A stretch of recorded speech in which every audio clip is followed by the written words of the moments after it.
Welcome guys to the Revive Stronger podcast. I'm your host as always, Steve Hall, and I'm very excited to have James Hoffmann from Renaissance Periodization.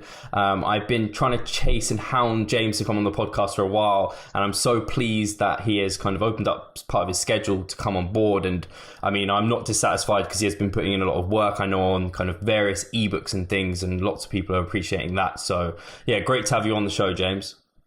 Thanks so much for having me. I felt like I was dodging you for a little while there. Just we had like the recovery book and all these other like volume book and all these other projects going on, and I was losing my mind. And now that we got all that stuff done and the holidays are done, I'm glad to be on. It's always fun.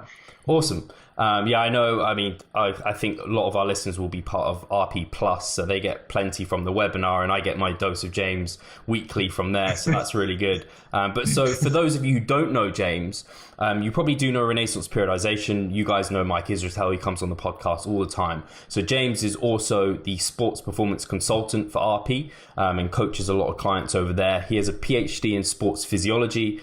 I think you still are the assistant professor at Temple, or have you left with Mike? I wasn't sure.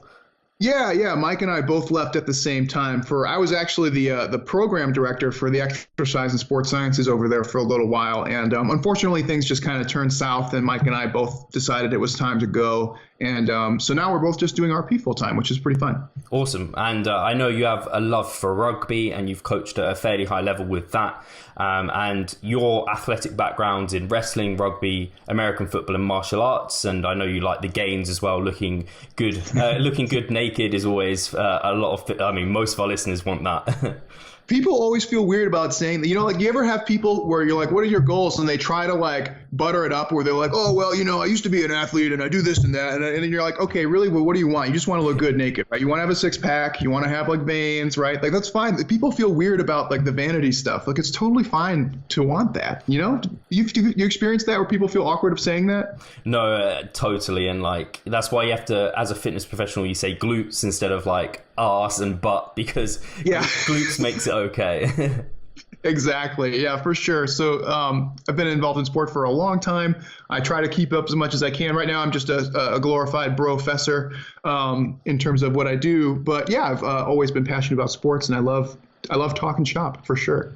And I know a lot of our listener base will be UK based just because of me, and rugby's massive over here. So that's. I wish it was here. I mean, you guys have. I mean, like every time I go over there, or if you go to like New Zealand, Australia, they have so many cool sports that I like that are just unpopular here. It's always such a bummer. I think vice versa. I always love the American sports because it's just so exciting for some reason. I think it's just the type of person. Oh, yeah. Well, you always want what you can't have, right? That's usually how it goes. And finally, I mean, areas of interest. One of your major areas of interest, I know, is recovery, adaptation, relationships in sport. And that is exactly what we're going to be kind of cementing this podcast on, and that's going to be the main topic. But is there anything else you want to add from what I've kind of talked about? I know you have a pet cat who you're very fond of, who might photobomb us. Yeah, he loves to jump in. I have a big fat tuxedo cat named Piccolo. Yeah, I think that's basically it. I really like to follow combat sports. So I really love MMA. I love like Muay Thai, kickboxing, jiu-jitsu. My fiance Mel is like a multiple-time world champion, so I love watching her fight. I've just always been really into sport, and right now I don't actively compete in anything. I've been doing kickboxing for fun, just to keep active and learn some new skills. But yeah, that's mostly it. I hang out. I play a lot of PlayStation. I watch a lot of anime. I hang out with my cat and my fiance and talk sports. That's how most of my days go.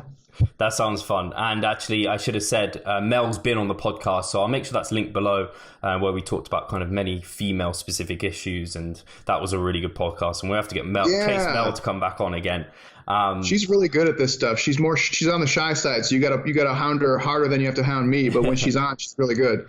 And I have to say, James is a great presenter, so you guys are in for some really good kind of, well, I might say rambles, but they're good quality, very, very interesting rambles. So the first thing I wanted to touch on, and what the framework for this podcast is going to be optimizing recovery for training.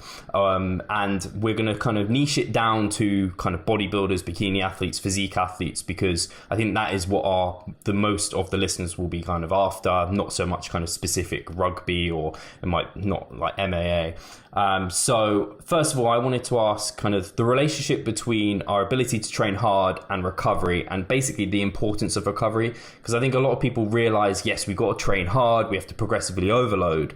But part of that is kind of how can you progressively overload if you don't recover? So I just wanted to kind of get a bit of a broad kind of outlay of why recovery is important. Yeah, that's a great question. So there's a lot of different relationships that we can talk about within this question alone. But the first thing that kind of comes to mind is most people just associate, I go to the gym, I train, I do some squats, and I get more fit, right? Or I get leaner and this and that. And that is largely true. But what we have found is that sometimes just going and doing the training by itself isn't enough to get the most out of that training, right? So doing the training is the prerequisite. You got to put in the work. But then how do I make sure I get the most benefit from that? That's when our discussion on recovery adaptive strategies becomes more interesting, right? So we know there are certain things that we can do to actually ensure that we're getting the most strength, or in this case, maybe the most physique or the most leanness out of our training that we can. And when we start talking about recovery, a lot of the times people just think about like, oh, you mean like just being really sore, right? Like I want to train hard and then I have to like make my soreness go away.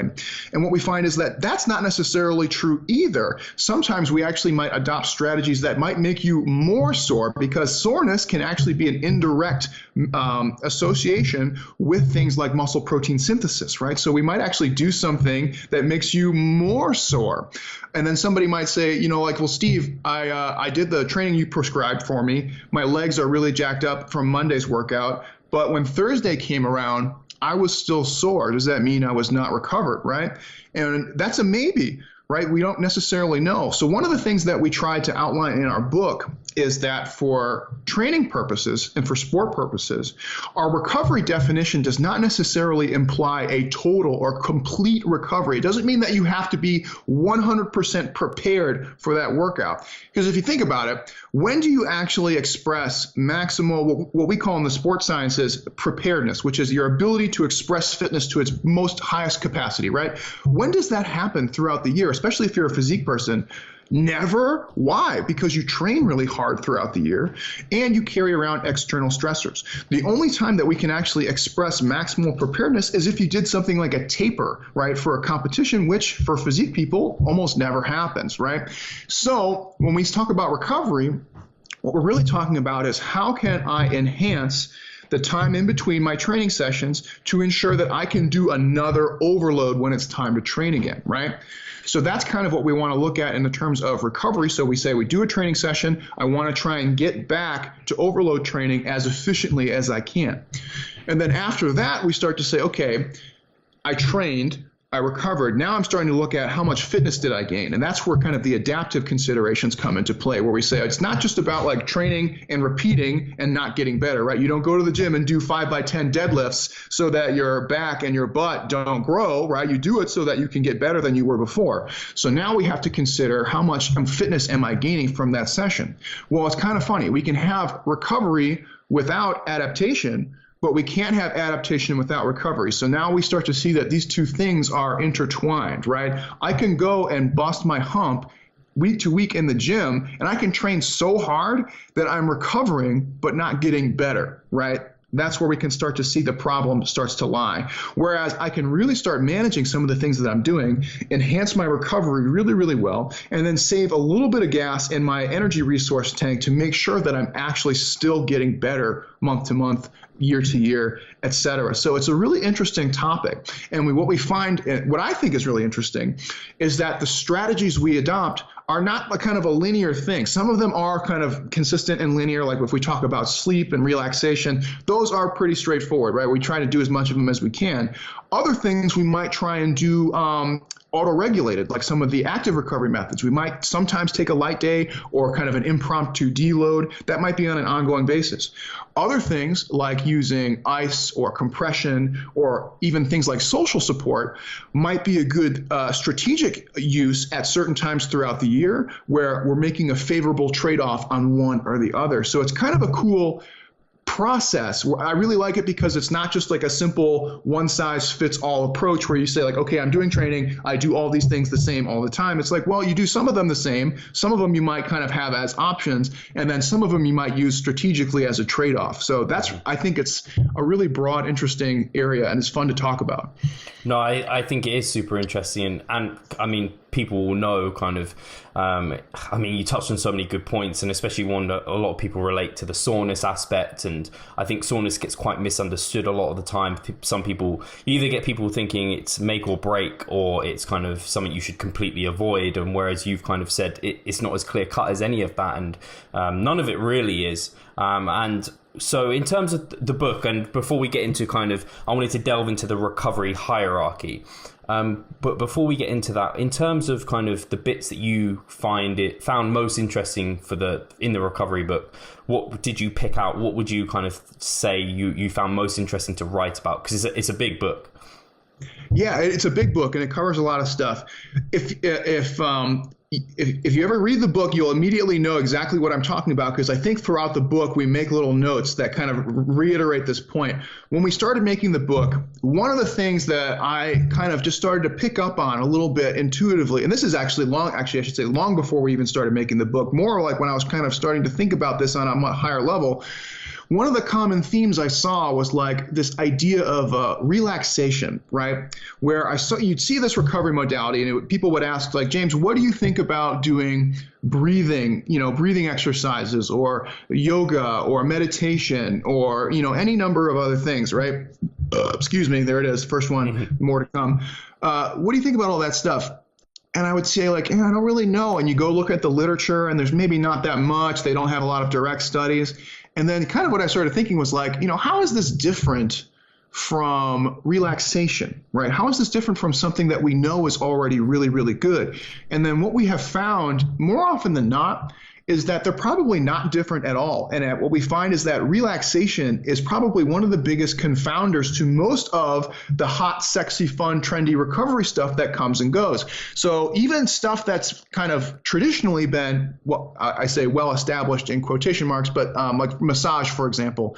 Massage is one that like 10 years ago, if you even called into question its validity, people would have scoffed at you and told you to do like GTFO, right? But now the research has come back and has been very inconclusive about massage. And the funniest thing is, what's one of the biggest benefits of massage? Well, you actually get to lay down flat. You put your phone, your computer down. You let your mind go wherever it wants to go. You physically relax, and then somebody's like touching you compassionately, right? So one of the biggest confounders there, again, is being in a relaxed state. So for me, when we were writing the book, it was like I was trying to compile all these different methods. And then when you really start reading through it, the question that came to mind for me was like, how is this different? And they're more often than not, they're not different. They are means to an end. So a lot of the things that you look at are things that kind of gets your athlete to promote relaxation, maybe in an indirect way, which is really good. Now, one of the things that I thought was really funny is when you bring some of this stuff up to coaches, right? So, you get coaches, you always get a mixed bag. Some of them are really, really good. Some of them are maybe less good. Some of them are in the middle. So what I have found is if you say something like, have your athletes do yoga or breathing patterns or what, I'm not trying to foo-foo on anything, but what you'll get a lot of the time is this kind of negative response where people be like, I thought you were an evidence-based guy. What's with all this like hippy-dippy bullshit foo-foo stuff, right? But what they're missing out on is kind of what I like to call the art of coaching, right? Where there is a science to training, but there is an art to coaching. So what's going to be more effective at getting your athletes to relax? You telling them like you need to go sit on the couch and do nothing for 60 minutes and just try and relax as hard as you can, right? Some people will do that. But if you say like, hey, here's a pre-structured or a pre-programmed activity that you do that promotes relaxation, are they going to do it? Are they going to be more likely to be compliant? I think yes, more often than not. So it's one of those things where it's easy to foo-foo on some methods, but ultimately as a coach, your strategy should be to get them to do what you want, right? Mm-hmm. Which in the case of recovery is trying to promote things like sleep and relaxation. So if I can get my athlete to relax by saying, all right, you guys are going to do group hangout and meal, and you're going to watch Netflix, for an hour or two, right?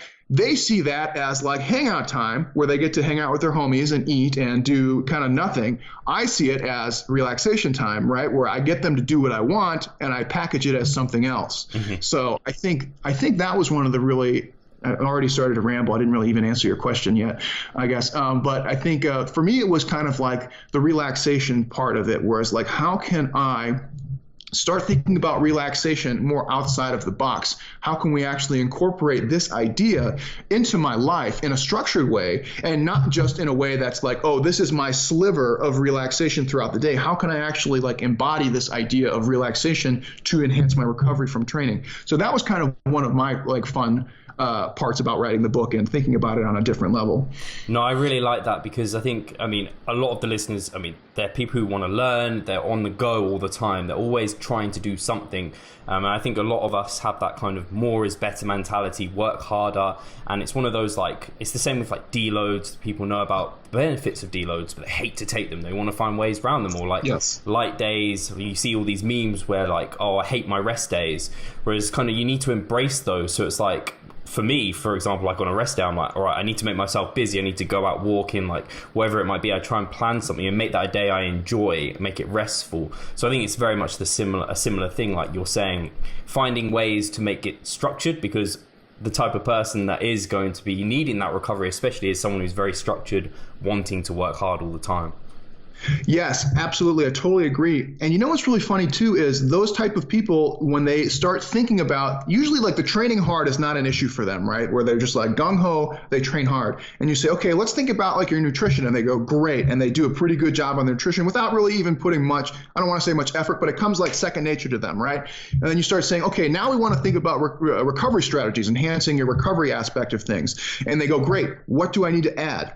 And you look at them and you're like, well, you actually might need to take things away, right? You're actually doing too much already. What in your lifestyle can we actually reduce? And they look at you like, what the fuck? Are you crazy? I can't like take things away. I need to be adding more, right? And that's kind of the catch-22 with recovery, where people think like, I need to add something. What's the magic drink? What's the magic exercise or activity? What's this thing that I'm going to add to make my life better in terms of recovery? And then the reality is you probably need to take things away. And one of the things that we joke about now is this idea of applying, and you actually, Steve sent me an email because he was hounding me and I was being rude and not getting back to him very promptly, and he made a joke about applying MRV to life stuff, like doing like work related stuff. And that's the truth. That's actually the funny truth about this kind of stuff, where it's like there's only so much things you can do in your life. So usually we think of MRV and like, how much training can I do? How much strength training? How much diet? How much can I handle? But you can apply that same idea to your life, where it's like, how much work can I do? How many recreational hobbies can I do? How much family time can I do? How much training can I do?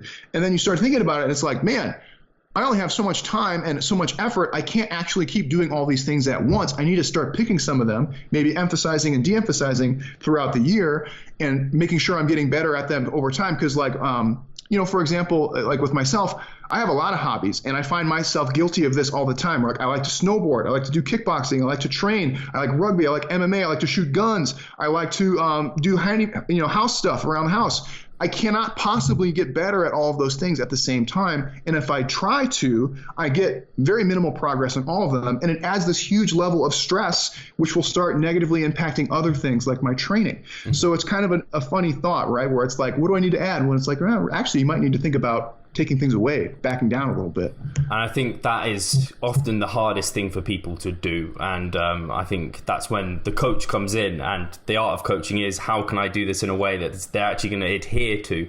It can be really difficult and especially in this day and age where there's like entrepreneurs coming out and it's all about kind of grinding and hustling, but you need your sleep so you can do that grinding and hustling better. And it's like, you need your sleep, your recovery, so you can train harder. You can't train at your hardest without actually taking time to recover. So I think that's something people don't really think about. They kind of are on the short term, don't think about the long term consequence of under recovering. Yeah, and even like what you said, where you said like, I have a light day or an off day, but I'm going to do something that is fun, right? So that's also fine, right? People like get all wigged out about stuff like that. Part of recovery is not just physical recovery, but psychological recovery. Like it's good to take a break from the grind. Like if you want to go out and take a hike or a walk and that makes you feel good, that's great. If you want to play pickup with your homies, that's great. If you want to play Destiny 2 and put your headset on and nerd out for a while, that's what I do, and it's really fun. All that stuff is good, and and if you don't take time and strategies to do those things, it will eventually catch up to you and manifest negatively in physical ways. Mm-hmm. No, brilliant. And I think this is a nice segue, and we're already talking about one of the areas I wanted to touch on more anyway, but the recovery hierarchy. So in the book, you have a brilliant, just like you have the pyramid for I think it's in the nutritional health book. I've completely fumbled the name, but the book from Renaissance Periodization on health, which is fantastic. And I sent that book to all of my family. I was like, you need to read this, just because, at least for the myth busting, it was fantastic. So you have a similar hierarchy for recovery. So at the base of the pyramid was training within your MRV, which we've kind of talked about a little bit. Then we have that passive recovery, which is what we've talked mostly about. And then we have, along with next level was nutrition with active recovery. And then finally is the therapeutic and the supplementation. So if you kind of maybe want to do a broad description of each of these, and then I think there's a couple we want to delve into. Yeah, for sure. So the challenge we had when we were making the hierarchy, of course, is how do we decide what's the most important? And we wanted to get away from the numbers on this one, because like when we did the first diet book, we threw some numbers to it, which I still think the numbers were good. Yeah. I think we even did a similar thing with the scientific principles. So when we were working on this one, we kind of wanted to get away from the numbers, only because there was not an overwhelming amount of evidence for many of the things that we had. So it was very hard to kind of put numbers to it. But what we did think of was how can we scale this in terms of importance? So the first thing on that pyramid, you cannot get around it. There is no way around this discussion, is training within the volume landmarks. And if you guys have ever listened to RP Plus before, this is something that we probably beat to death, probably way too much. But in the context of recovery, it's probably the most important thing. And in my mind, I like to think of it as a prerequisite, right? Where it's not even like a thing for recovery. It's just something that you should do already before you even start the recovery discussion. Unfortunately, that is not true. That is why it's in the pyramid. So when we're talking about training within your volume landmarks, we're talking about training within that optimal range, which we have called the maximal adaptive volume. So that means not exceeding your MRV, your maximum recoverable volume, but not training below your minimum effective volume. Why does that matter? Sounds like a bunch of mumbo jumbo. Well, it turns out if you are constantly under training, meaning training below your minimum effective volume, recoverability is not a limiting factor, homie. You're just not training hard enough, right? You need to actually put more work in before recoverability is even a factor for discussion.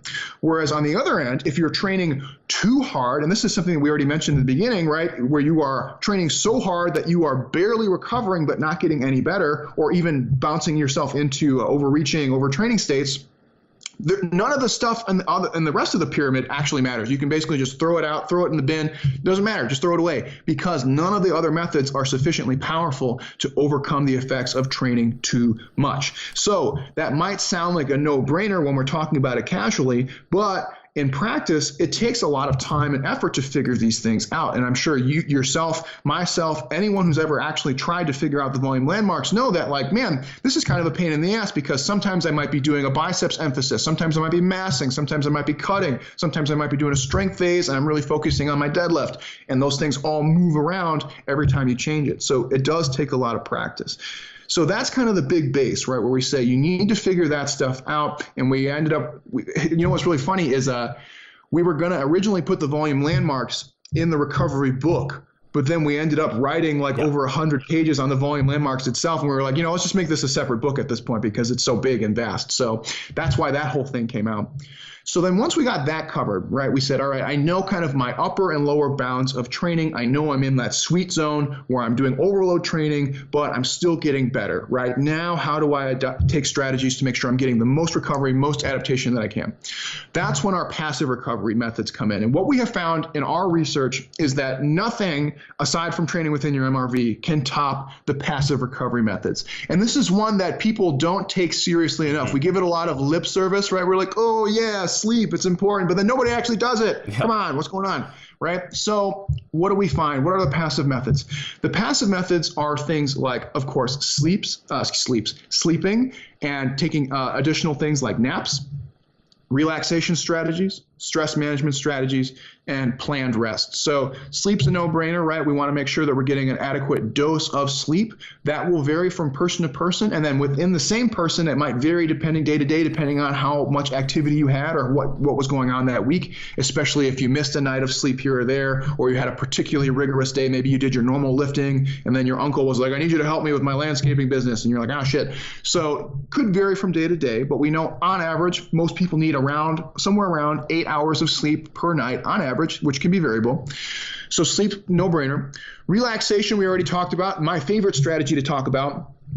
I like to think of relaxation is to the daytime what sleeping is to the nighttime. Relaxation is one of our big autonomic regulators, right? Where throughout the day, we accumulate physical and emotional stressors. One of the things that we have to try and do is try and maintain a low state of physical and psychological arousal, right? So kind of a preemptive method before stress management, where we're saying, I'm not allowing myself to get physically worked up or emotionally worked up over things, except when I need to, like when I'm working or when I'm training, right? Those are the only two scenarios when I really want to be like elevated. And it's more easily said than done, right? We have to actually, it's something that you have to practice, where it's like, well, what am I going to do? Well, I think I'm going to stress myself out for a little while. Well, that might be good in terms of being a productive human, but it might not be good in terms of being a good athlete or getting the most out of your training, right? So sometimes instead of saying like, what do I need to be doing right now, filling my idle time, it might be good just to actually embrace the idle time and spend time relaxing, at least from an athletic perspective, maybe not from like a money-making perspective, for sure, right? So we can say that. The next one we would talk about is stress management. Stress management is kind of builds upon our relaxation strategies, where we say we acknowledge that stressors are going to happen. You can't avoid stress. Stress will happen. Physical stress, emotional stress, absolutely it's going to happen. The funny thing is, right, we cannot control our emotional responses to those stressors. So people will say all that all the time, like, you need to control your emotions, be an adult. Yeah. Well, in reality, you can't, right? If something happens, you're going to feel joy, anxiety, anger, sadness. There's an immediate chemical reaction. That's just part of your physiology. You cannot control that. What can you control? Well, you can control your behavior and where you go from there, right? So if you encounter a stressor that makes you anxious or makes you angry, can you just brood on it all day and just let it boil up and get worse? Absolutely. But that's only going to make it worse for you. That's only going to increase the various catabolic pathways of your body, downregulate the anabolic ones, and then that will start having physical manifestations like lowering your MRV for training, thus not being able to get as much out of your training or recover as effectively from your training as you could. So for stress management, we say, yeah, we're going to have stressors. You're going to be emotional at times. You have a choice. You can control your behavior, or you can let your behavior spiral out of control, right? And so it's an active choice. And then planned rest is kind of, I think, what you were getting at before, where we say, there are times throughout the week or throughout the month where you should have no structured activities, right?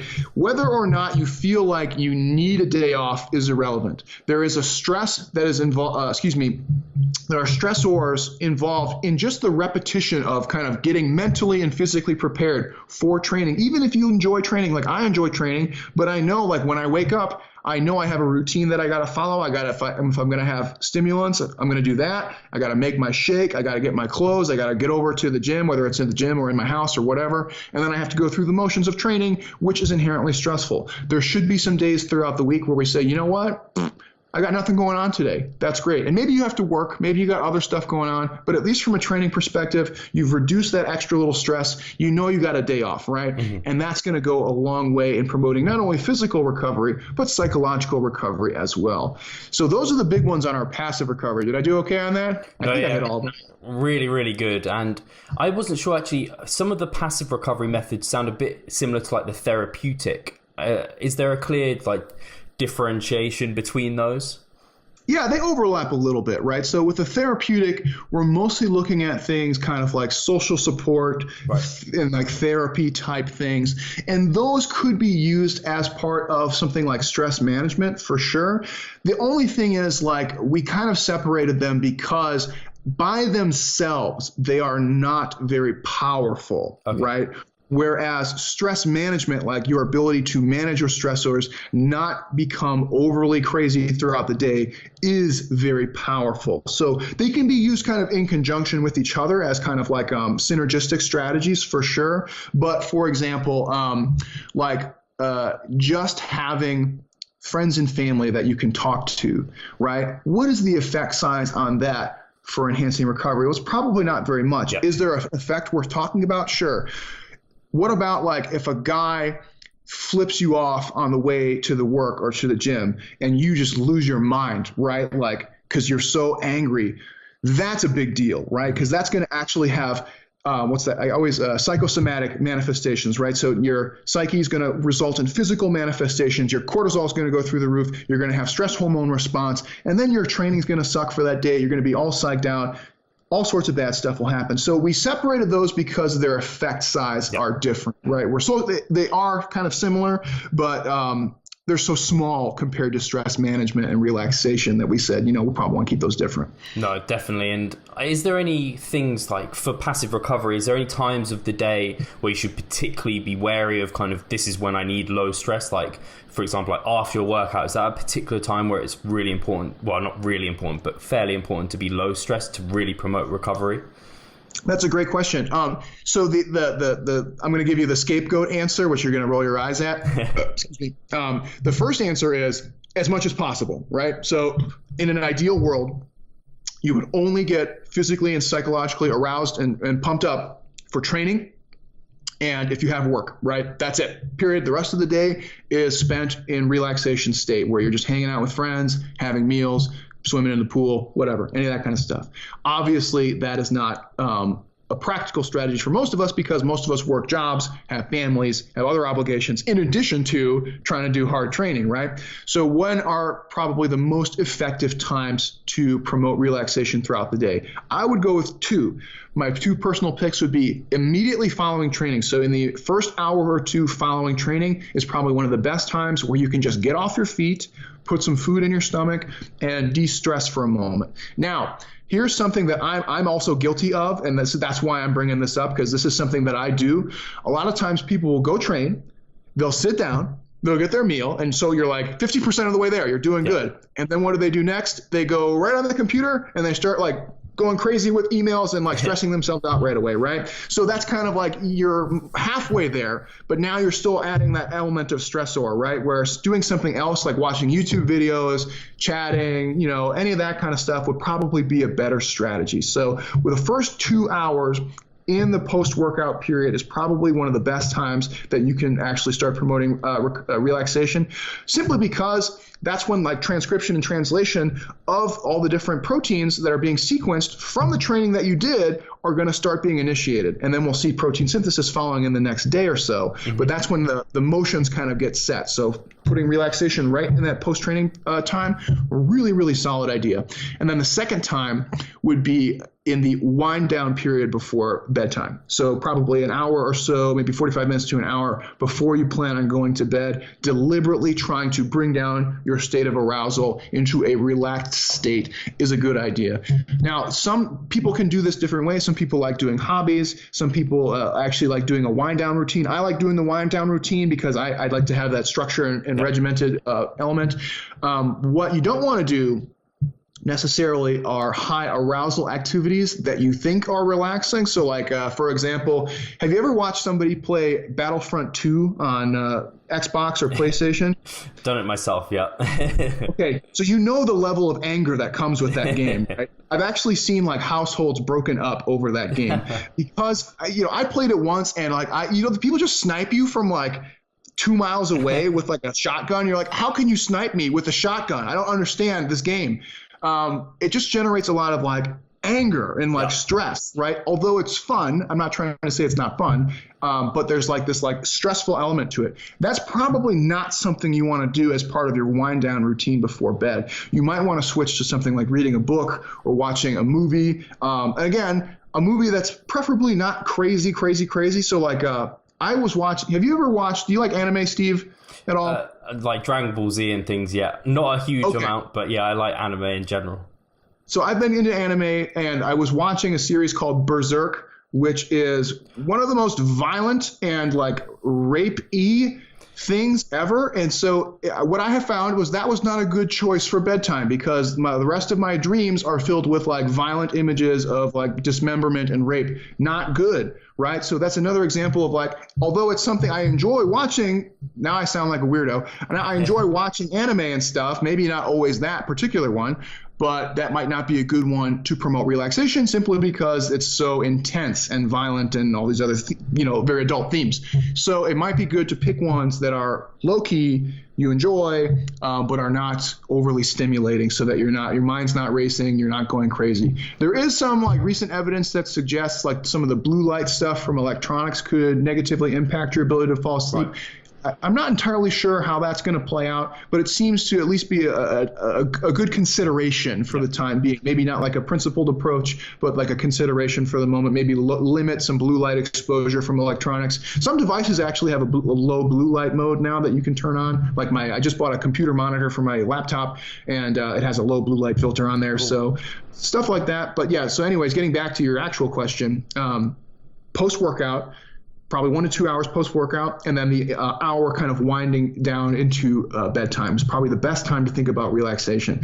If you can't do that, try and take 45 minutes to an hour outside of your day, just when you have a moment where you can just put the phone down, put the computer down, and just do stuff that you want to do, right? Whether that's texting, if you want to actually text your friends and that doesn't cause you stress, that's great. If you want to watch a movie, hang out with your cat, play Dungeons and Dragons with your friends, whatever. Do whatever you want to do. All that matters is it's what you want, and it's low stress. That's one of the best things you can do. Mm-hmm. Perfect. And interesting on the blue light stuff as well, because I know a lot of my people who follow me on like Instagram will know I wear these blue light blockers, like the orange specs. You can see that those are exploding. Like loads of people are picking those up. So what have you found it to be efficacious for you? Do you think it's useful? If anything, it at least turns me into that, like, this is part of my ritual. I put them on an hour before bed. This is when I kind of calm myself down. But it's like wearing sunglasses. So they really do darken everything. So you kind of feel a bit sleepy. That's cool. I didn't even think of that. That's a great idea. And I think Lux, F Lux, I think is the one on, like, you can download it for your Mac or for whatever laptop you have. So yeah, it's becoming bigger. But I wasn't, like you said, the research on it is kind of, it's not huge. But something else you talked about was at least we had Dan Pardy on the podcast who spoke about sleep. And he even talked about kind of having relaxation time during your day can promote sleep. So the fact is you're kind of getting both benefits there. If you're planning in relaxation, then you're even promoting your sleep. So that's really good to hear. Yeah, double whammy. And they kind of go hand in hand, right? So it's kind of hard to sleep if you're not able to actually practice like getting in a relaxed state. And for some people, this is going to sound really silly, but actually getting them to physically relax it takes practice, and it's tough because you'll have somebody and you're like, all right, buddy, I want you to relax. And they're like, okay. And you're like, okay, let your arms down. And they're like, okay, unclench your face and your neck. Like, now let your face muscles relax. And it's like, oh, wow, they don't even realize how like tense they are all the time. It's a funny thing. And actually, I think because this is just spawned in my head, if people work out, I mean, a lot of people work 9-to-5 jobs. They might work overtime. That's already pretty stressful in itself. But then they're doing a workout maybe a couple of hours before they're actually then going to bed. Is that something that's going to negatively impact things? And then if it is, how can they best kind of deal with that scenario? Yeah, it can. It definitely can. Working out in the evening definitely will make you more susceptible to having sleep disturbances as a result. Sometimes there's no way around it. Like if your schedule is built as such that you have to train after work or later in the evening, so be it.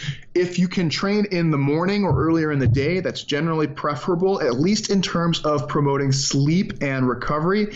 depending on your schedule. And some people might actually have better performances later in the day for various reasons. So maybe not from a performance standpoint, but from a recovery standpoint, yes, training earlier in the day is probably a better idea. And then by the time the day is over, you have already trained, you've already gone to work. Hitting the bed and falling asleep should not be a big problem. Another couple things you can consider if you train in the evening, not relying on stimulants and pre-workout, because that is going to keep you awake almost certainly. So if you want to use coffee and stimulants, and even if you want to just get high on pre-workout earlier in the day, that's fine. I like pre-workout. It makes me high as hell. But it's one of those things, like if you take it, like 4 to 5 hours before bedtime, it is probably going to have residual effects and keep you awake. So lay off the stimulants if you're going to go train in the evening. And then what I would say is have a dedicated relaxation time after your training, but before bed. So a lot of people will say, I'm going to go to the gym, I'm going to train, I'm going to slam my post-workout meal, and then I'm going to hit the sheets, right? That's not going to, for most people, that won't work that well. Some people can do it, and that's cool. For the rest of us, you're going to want to slam that post-workout meal and then spend maybe an hour, hour and a half just doing your wind-down routine before going to bed, because you're still going to be in a state of arousal trying to sleep, which generally doesn't work very well. So yeah, it's an unfortunate situation for some people. If you can train in the morning or in the afternoon, that is preferable, but sometimes you got to bite the bullet and just go for it. And then at that point, you just got to do the best you can. And so laying off the stimulants, promoting relaxation are good strategies to ameliorate that problem. I think the caffeine and kind of having the pre-workouts is a really important one, because even myself, I've noticed if I have any kind of coffee later than maybe kind of even 5 hours before bed, it's keeping me up, and I only realized it after a long time of like, why am I not getting good sleep? And then I chopped it out and I was like, oh, it's like the caffeine, and just because it stays in your system for a long time, doesn't it? So isn't it crazy? Does coffee make you sweat? not it makes me poop normally. Well, yeah, that too.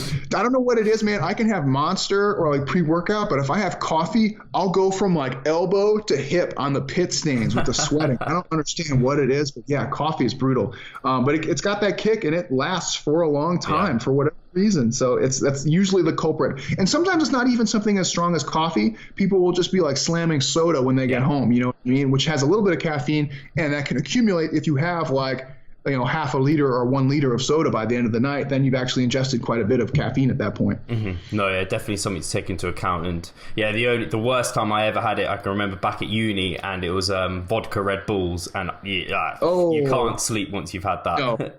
No, you got that's a double whammy. You got the alcohol and the Red Bull. Oof. So the next one in our hierarchy is nutrition and active recovery. So if you want to kind of touch on that a little bit, I think a lot of the listeners will understand the nutritional aspect, but it'd be good to just get some kind of basic understanding of that area as well. Yeah, so for nutrition, we see kind of a similar relationship to what we see in like our health and diet books. However, some of the things are flip-flopped around a little bit. So for nutrition and recovery, one of the immediate things you'll notice that is different is carbohydrates actually take the top seat in terms of our priority of macronutrients. We still see that calorie balance and macros are the most important thing, and that's a no-brainer, right? We all heard that before. But now instead of saying, okay, we have to make sure we get enough protein, we actually say, you know what? In terms of recovery, carbohydrates are number one. For body composition and performance, we see the previous relationship where it goes proteins, carbs, fats. I'm going to burp. It's a little one, sorry. And then for recovery, we see kind of a different relationship where it's carbohydrates, proteins, and then fats. Because actually ingesting carbohydrates can have an immediate, like within that day or within a few hours, effect on recovery, because glycogen depletion is one of the primary causes of fatigue. So that's kind of a unique one. We also see a bigger reliance on things like nutrient timing, whereas before when we talked about nutrient timing, we said, man, not really a huge deal, worth talking about, but not a big thing. For recovery purposes, it actually is more impactful, especially if you train multiple times per day or have multiple competitions in a short period of time. Other than that, most of the nutrition stuff is very, very similar to what most of your listeners probably already know. For active recovery is one of my favorite ones to talk about because it's so well established. It's been like beaten to death. Now, the thing that people sometimes will say is like, what do you mean? I can't find, papers on deloading, right? Well, deloading is like the colloquial term that we use to describe like volume manipulation. So yeah, you might not find a paper that says deload works, right? Because that's not how it's written, right? Usually we have to look at how like training volume or shifts in training volume can affect fatigue. And what we have found through the literature, hands down, is the amount of volume that you do is the most impactful in terms of how much fatigue you generate.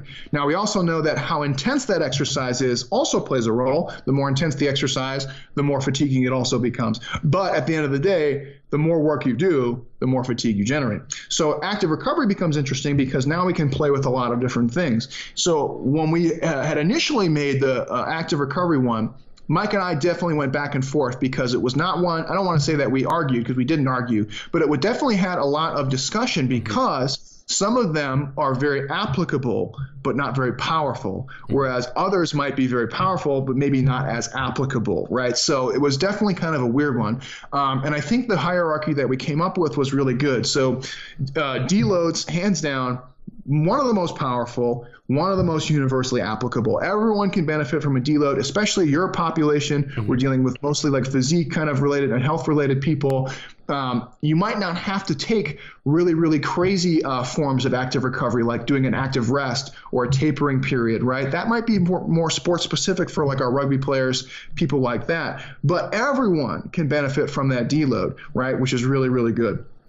Other things that we talked about, volume manipulations throughout the mesocycles and annual plan kind of scale things. For you guys, where you're doing mostly physique training, right, that's really tough. You're hitting basically the highest of your MRVs, aside from doing endurance training, aside from like doing a triathlon. You're basically training at the most volume that you can the majority of the time throughout the year. So you can imagine that's going to come with a lot of wear and tear and fatigue, not just physical, psychological fatigue as well. One of the questions we get on RP Plus week to week is like, I do all this bodybuilding training and it's boring, right? What do I do? Well, it's like, well, that's what you signed up for, right? It's boring. It's monotonous.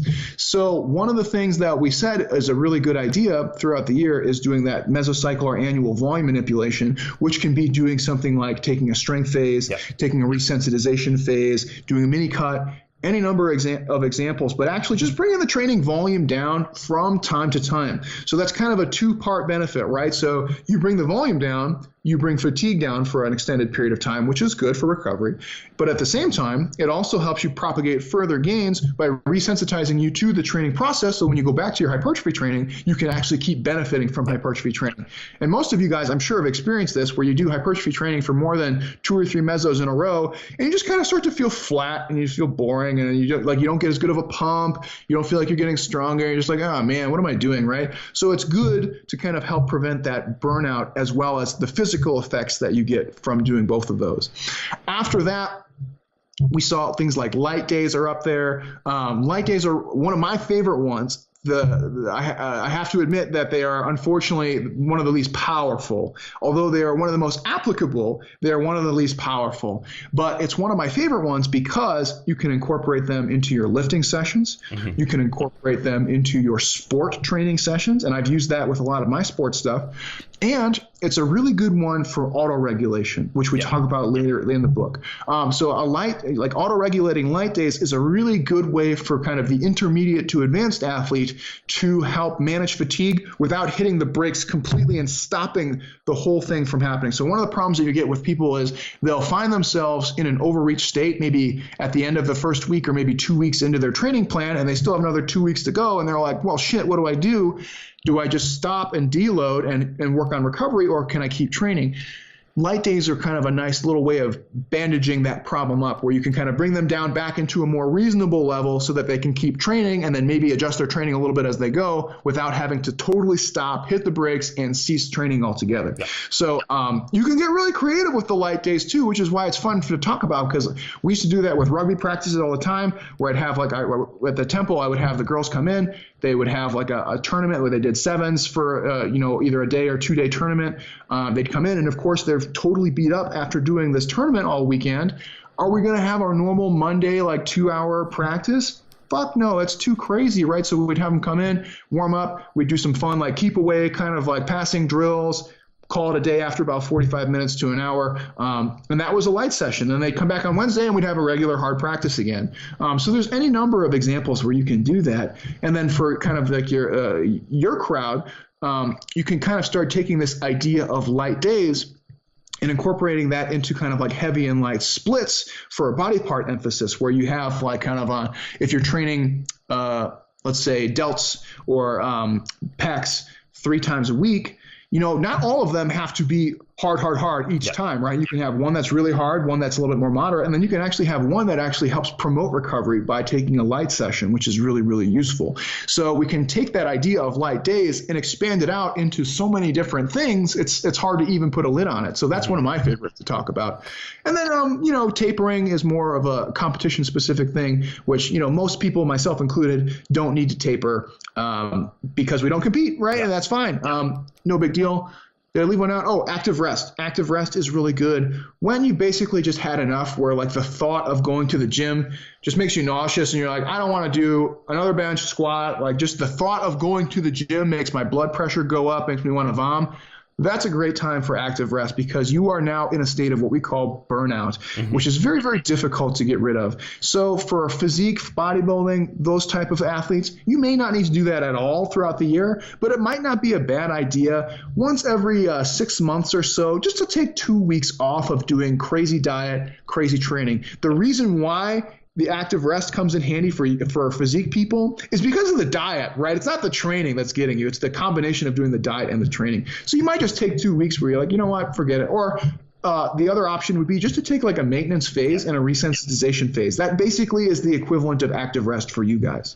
No, I can definitely attest to that kind of the maintenance phase in which I did one recently. And the end of it, I was just like, right, rather than kind of deload or anything, I'm just going to do like basically it was an active recovery week over Christmas because the gym was barely open. I was like, I'm just going to do some body weight stuff. I'm not going to worry too much about kind of my food. I'm going to hit protein and calories thereabouts. And it was the psychological reset has been fantastic because now I'm going into my like massing training, my hypertrophy, and it's like I'm excited for every single session, which is just, it's great to see. I've seen it with clients as well where I never used to incorporate them and now I do, and people are like, man, I've never enjoyed my training so much as after that kind of low volume phase. It's amazing too how much it like stimulates your desire to train and even like desire to diet, which is like a weird one, right? Because mostly when people do the diet, they're like, fuck this, I'm done, and they don't want to come back. But you incorporate those things into your plan strategically, and then it's like, I can't wait to cut, I can't wait to mass and get back to it, right? So it's an advanced strategy. It's a really good thing. And a lot of people will shit on you, be like, no way, Iron Brother, you got to just grind all the time. You got to put in the work. And it's like, how much work and what is the quality of that work if you just grind all the time? Or if you have a little breaks here or there, right, which actually makes you want to get back, the quality is going to go through the roof. And frankly, you might even be able to do more than you could have if you kept grinding through. No, exactly. And something the listeners might be thinking about, and this question probably comes up all the time for deloads. You probably had it come to you a million times. Why can't we just take a week off? Why and light days, why not just take an extra day off? Is there any benefit to actually doing light work? Kind of, does that enhance recovery more so? Yeah. So there's 2 really good reasons why doing something is better than nothing, right? So first off, could you get by with just doing nothing? Could you be okay? Yes, absolutely. Why is that? Well, that's because fatigue falls off faster than fitness decays. So what does that mean in like lay terms? That means like you'll actually start healing faster than you will start detraining or deconditioning, right? So that's a favorable trade-off. Why is it a good idea to actually do light work instead of no work? Well, what we have actually found is 2 things, right? You're going to be better able to maintain your fitness if you actually provide a stimulus, right? So instead of totally deconditioning throughout that week or however many days that you do nothing, you're actually doing something which prevents that deconditioning from occurring while still allowing fatigue to drop off. So that's really good. And then number 2, what we actually find in not all cases, but in many cases, doing light training can actually enhance recovery better than doing nothing at all. And we don't fully understand it, but some of the proposed mechanisms are as follows. 1, by stimulating the muscle contraction, right? You're actually stimulating the insulin sensitivity of that muscle, and you're directing blood flow to that muscle, which will enhance nutrient uptake and waste product removal. So that's really good. So now we're actually stimulating our big anabolic hormone receptors on the muscle, and we're stimulating blood flow to the muscle. So that's going to be really good good for, at least from the perspective of enhancing things like carbohydrate and amino acid uptake into the muscle. So that's good. And then number two is, if you reach kind of a minimal threshold of overload in terms of intensity, what we can see is, because a lot of the cellular regulators for anabolism, like mTOR, are very sensitive to mechanotransduction, meaning how much force you generate. So they're very sensitive to how much force you actually produce. If you can hit that threshold of force that generates the overload without generating a huge amount of volume and thus fatigue, you can actually kind of start that cascade of anabolism just from doing that light work by hitting that high intensity movement, whatever it is. So two good reasons why it actually might be a good idea to do some light training, like a deload or some light days, rather than just doing complete rest. So again, complete rest, you can get by okay. You might lose a little bit of fitness, whereas if you do the deload, you'll actually probably recover more fatigue and maintain more fitness. Mm-hmm. No, perfect. And the only additional one I'd say is one I've experienced myself and clients is it keeps the routine there. So people are used to going to the gym at that time. And like once they skip sessions, it's like, they just it's like missing your diet one day. You just keep missing it. If you can routinely hit it, it just helps keep that routine going. Dude, that's brilliant. That's probably one of the most important ones, is just maintaining the schedule and the routine. Because like you said, once they miss one, it's like, whatever, I'll miss this next one, and it just snowballs. Yeah, I think that's a great answer. Awesome. And then the final layer of our pyramid is the therapeutic and supplemental. So we've talked a bit about the therapeutic. Do you want to talk more to that and also touch on kind of what supplements could potentially help us? Yeah, so the therapeutic and supplemental, we could kind of split them up into two different things. What Mike and I found is that they're both so small, in terms of effect size, that we're going to just kind of clump them into one large category, because we could kind of break it down and we could just say like, okay, ice and temperature over here, compression over here, massage over here, therapy over here. But what we end up having is like an unnecessary like breakdown, because none of those things are very powerful compared to the ones that we've already talked about. Mm-hmm. But they're definitely worth mentioning. So that's why we kind of clumped them together. So what we have with therapeutic and supplemental strategies are strategies that can include things like social support, massage, compassionate touch, and it might include some other strategies which kind of come with a unique cost-benefit analysis that we have to make, like using contrast, ice, heat, etc. So what are some of the more interesting ones? For me, like the social support therapy kind of stuff is very useful. Definitely knowing that there are people out there who care about your well-being, who support you, who want you to do well in life can be a huge relief. Even just from like a stress management perspective, if you come home and you got somebody that you can bitch to and say like, man, I had a shit day.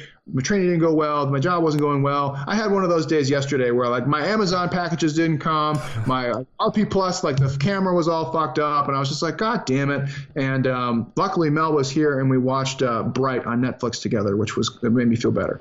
But we all know that feeling, like having somebody there for you, whether it's friends, family, loved ones, any of those things can be helpful. Massage is one that I had to be kind of careful, because I don't want to say we tiptoed around it, but it's one that people are very passionate about, unfortunately for the wrong reasons. So massage is one that kind of went unchecked for a very long time. And what I mean by that is that people would make these outrageous claims about the effects of massage, where they'd say it does all these crazy things. And everyone just said, oh yeah, sure, of course it does. Why wouldn't it do that, right? And then, within the last 20 years or so, of course, people like me came about and said, I don't think that's true. I want to double check on that. And they've done a lot of research on massage for recovery from training, right? So now you can look at other aspects of massage for like physiotherapy and movement and biomechanics. That's fine and good, but that's not what we're talking about. If we're talking about recovering from training and sport, what we find is that massage, interestingly, has very few physical effects outside of physical relaxation. Again, being another confounder where we say, how is that different from relaxation?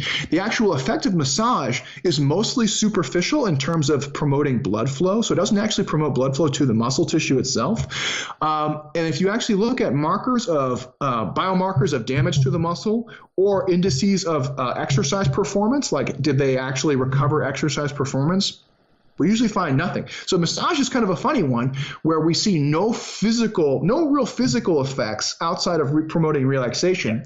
But we see interesting psychological effects, and this is why we called it compassionate touch and clumped it into therapeutic. Yeah. So what we find is that kind of just having a rapport with someone that's strong enough where you can have intimate physical touch, whether it's sexual or non-sexual, is a strong psychological stress reliever, right? But we cannot differentiate the actual act of the massage from just having therapy at that point. That's the weird thing. So what we often find is that you can't differentiate the therapy from the therapist. That's why we also use it as an example of social support, where we say just having a therapist is probably very powerful. Is that different from getting a massage? It's probably a combination of both physical relaxation and social support, right? Mm-hmm. So it's a weird, but we do see that compassionate touch can have relaxation promoting effects on the nervous system activity. So we see kind of a total reduction in total nervous system activity with a slight favor in parasympathetic activity, which is our rest, digest kind of activity. So that's good. In terms of some of the other ones, like temperature and compression-based modalities, I think are also interesting because they probably get the most discussion. Everyone wants to talk about these things all the time, but what we wanted to the take-home message to be, if you really look through the science, what do we find with like using ice, heat, compression? All of them have two things in common.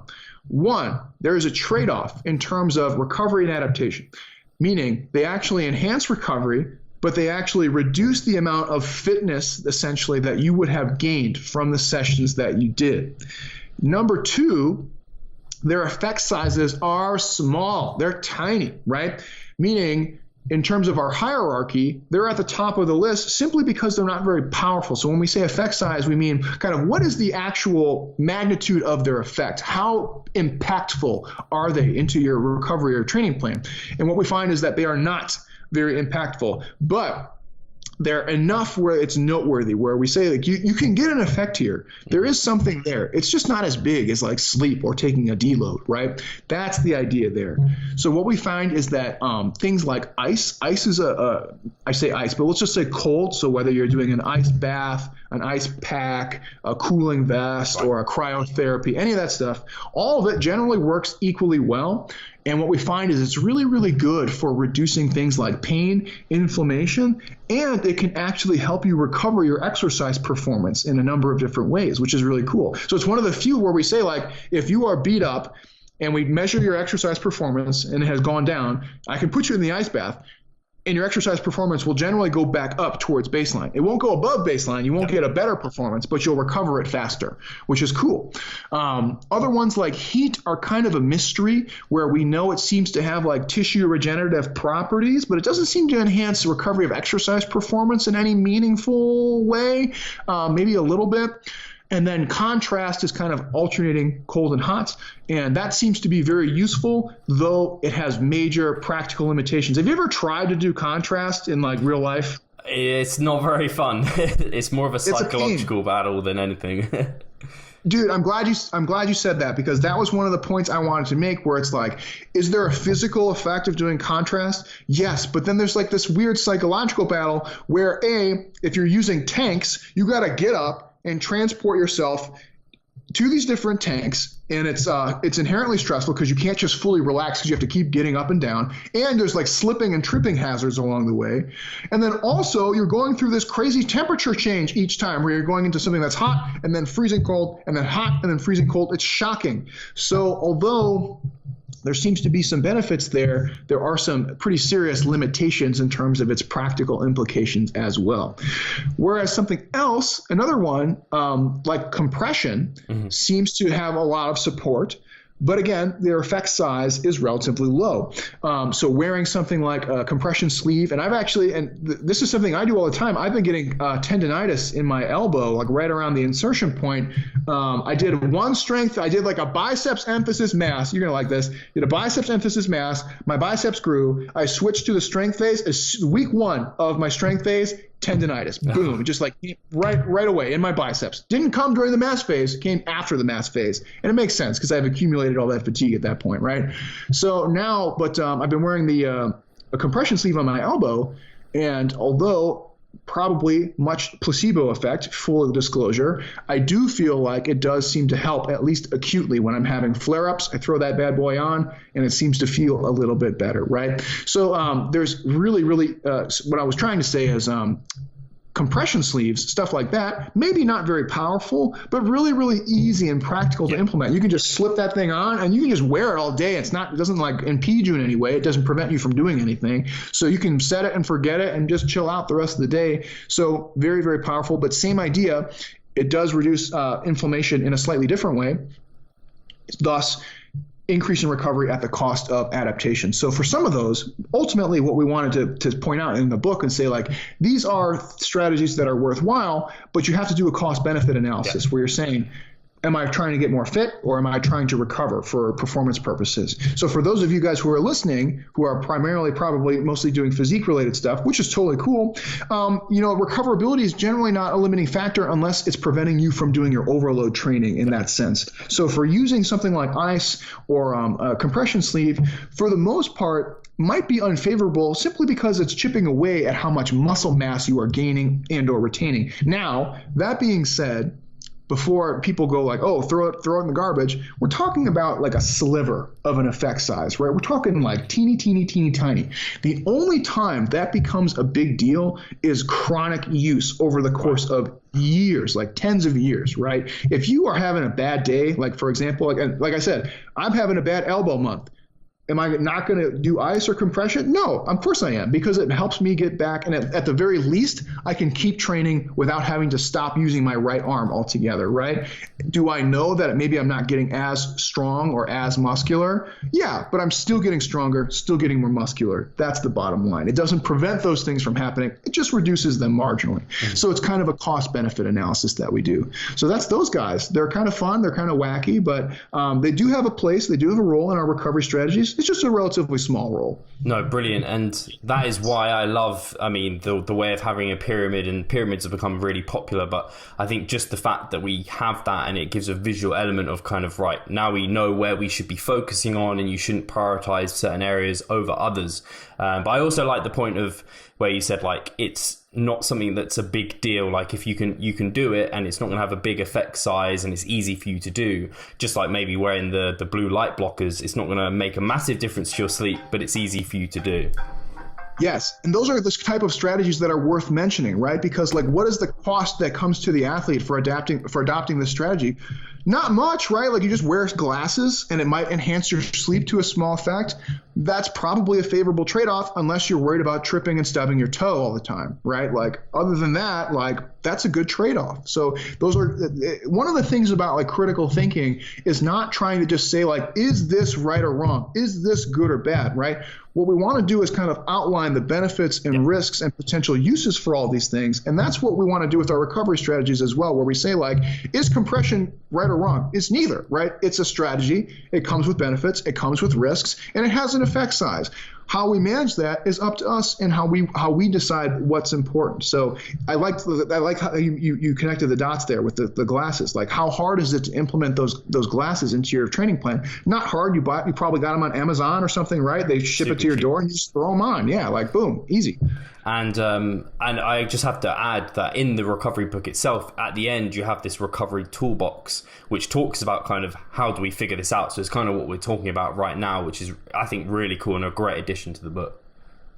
Oh, thank you so much. Because we get a lot of those questions where it's like, and Steve, I know you get these questions all the time where it's like, vitamins, thoughts, good or bad? And it's like, well, it's not a good question. If you ask a question like that, you're going to get a bad answer. So what we wanted to do is like, of course, you're going to have questions about recovery methods. Things are going to come and go. Did you see that stupid ass fat shredder thing that Mike posted the other day? I don't think I did see it on Facebook. Dude, it's like a meat grinder that you put on your skin, and they're advertising it as something that causes the fat to go away, right? So, of course, you're going to see something. If you get a minute when you have free time today, check it out. It's fucking funny. But people will see that, and they'll go, oh, well, maybe I should think about using that. So the recovery toolbox section is just a series of questions to kind of help you narrow down, is this something that's worth your time? Yeah. And it's the same thought process that I go through when I look at something where I say, like, okay, what does the science say about this? Can it be explained by something else? What are the costs and benefits? Does it add fatigue? Does it take fatigue away? It's this exact same thought process I go through. And I think it's really useful because it really starts to help you kind of vet some of these crazy things. And that's the thing, like, and this is not just true of recovery, it's true of all exercise sciences, nutritional sciences, and of course, like recovery stuff too. More things come and go than are actually useful, right? Yeah. Like, we know there are tried and true methods, things that absolutely work. No question about it. Sleep, for example, right? But how many other dumbass, like, drinks, pills, shake weights, things that come and go, we don't even think about it anymore. We get like 2 or 3 of these things every couple months, and it's like, oh, it's the new thing. Make sure you're doing this new thing. And then by the 3 months roll by and we've already forgotten about it, right? That's how frequently we're bombarded with these things. So my suggestion to you readers and viewers would be, if you see something and it looks too good to be true, it probably is. And you should think about using some of these questions before just assuming that it needs to be incorporated into the plan. Because, like, at the end of the day, find me something that's going to beat eating enough carbs and protein, that's going to beat sleeping and relaxing. Find me something that's going to beat doing high bar squats for sets of 10, that's going to make you better at physique sport, right? Nothing's going to ever come close to any of those things. So if you see something where it's like, try this new, Fit Aid drink, and you look at it and you're like, what's in there, right? It doesn't have any calories, doesn't have any macronutrients. What is it? It's probably just like a vitamin drink. Well, how's that different than taking a multivitamin? Probably not, right?